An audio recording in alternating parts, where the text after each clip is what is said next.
Saint-Joseph, écoute ma prière.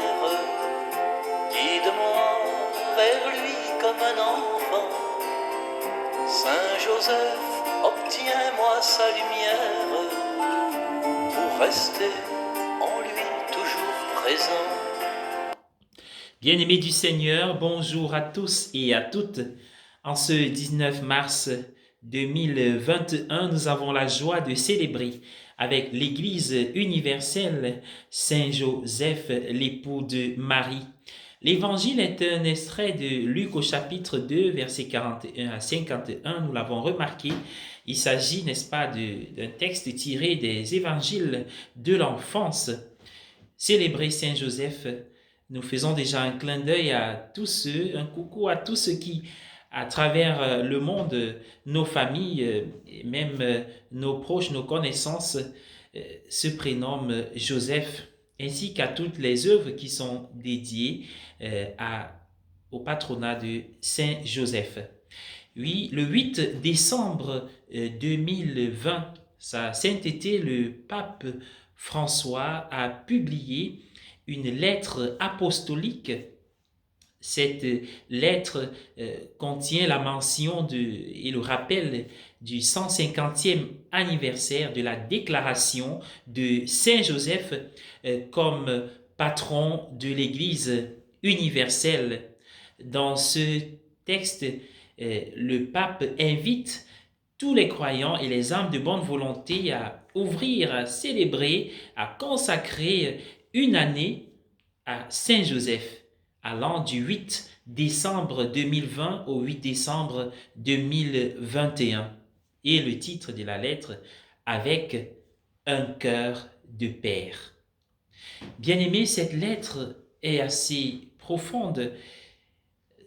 Sous la motion de l'Esprit Saint, le pape donne un portrait de Saint Joseph aux traits frappants. Saint Joseph, Père bien-aimé, Père tendre. Saint Joseph, le courageux, le travailleur.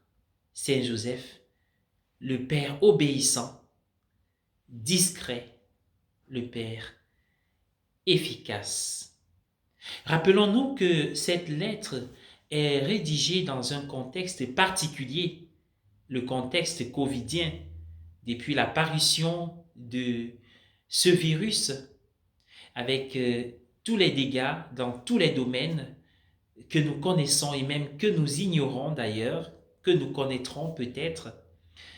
Le pape rappelle que cette période nous a aidés et nous aide à être plus attentifs aux personnes ordinaires, c'est-à-dire ces personnes qui agissent non pas sous le feu de la rampe, mais de manière effacée, et qui font preuve de patience au quotidien et qui apportent l'espoir chaque jour.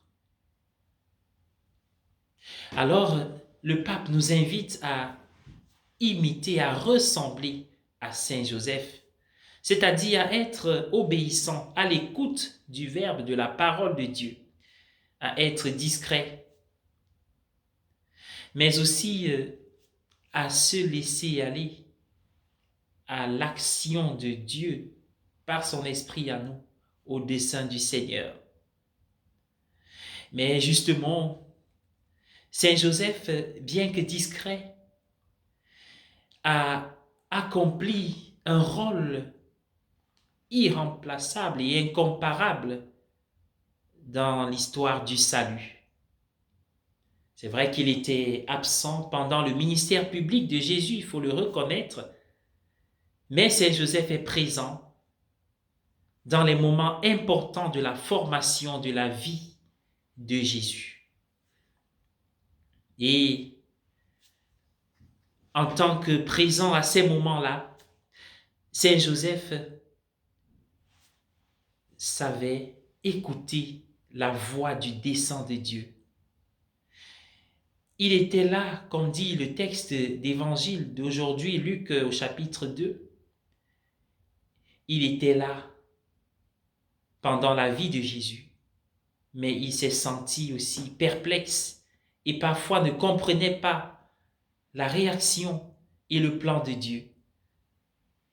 Il a laissé faire. Comme tout parent, il était inquiet.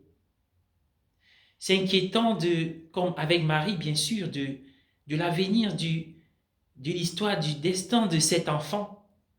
Mais en même temps, il a appris chaque jour à lâcher prise, c'est-à-dire à laisser Jésus aller dans le plan de Dieu. Alors, quelle leçon pour nous aujourd'hui dans notre quotidien et en ce temps de carême, alors que nous sommes joyeux de célébrer Saint Joseph? Tout d'abord, il y a des choses que nous sommes capables de faire et que seuls nous pouvons accomplir. N'arrêtons pas de le faire. Donnons-nous au maximum de notre temps, de notre présence aux côtés de ces personnes, à la place où Dieu nous a mises. Faisons ce que nous sommes capables de faire. Mais en même temps, apprenons à lâcher ces personnes ou ces choses afin qu'elles aillent accomplir le plan de Dieu. Bonne fête à tous.